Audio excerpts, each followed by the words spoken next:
jasa ayah dan poma. Urang si demi ke anak mesek ge kerja, tapi anak ke urang si pisang putih maharga. Niba uranya lon uja surah,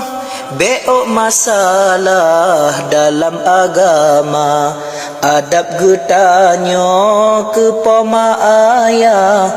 le yang kasalah takalan rupa. Wahai adolon yang cedah-cedah,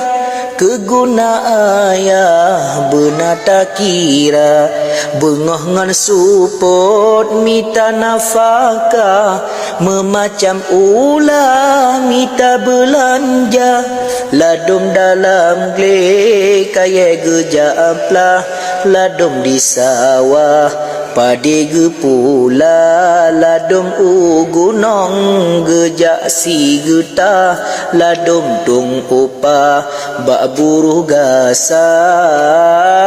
memacam bago kerja ge olah, hala ba Allah hana medesya, demi ke anak behudek susah, rukba kuliah anak sikula,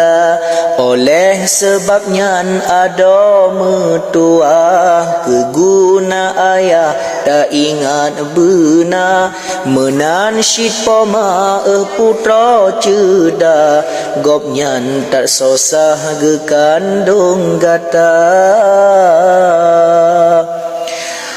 Urangan malam hati tan susah, tubuh sang teplah olahi gata, geserah droke debak pot Allah, sakit silupa yang pemarasa, wate kalahe anu metua, galak melepah gecum ngan gewa, malam ngan uro gata ge papa, ngan pisang teplah gejok bugata,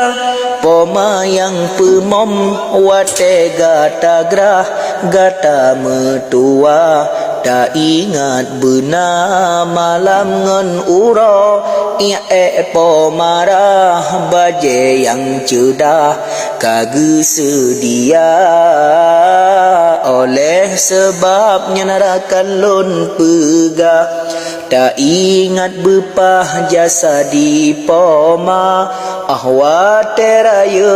bungong nawa, bek sagai bantah ayah ngan poma, pupu yang geyu tajak berbagah,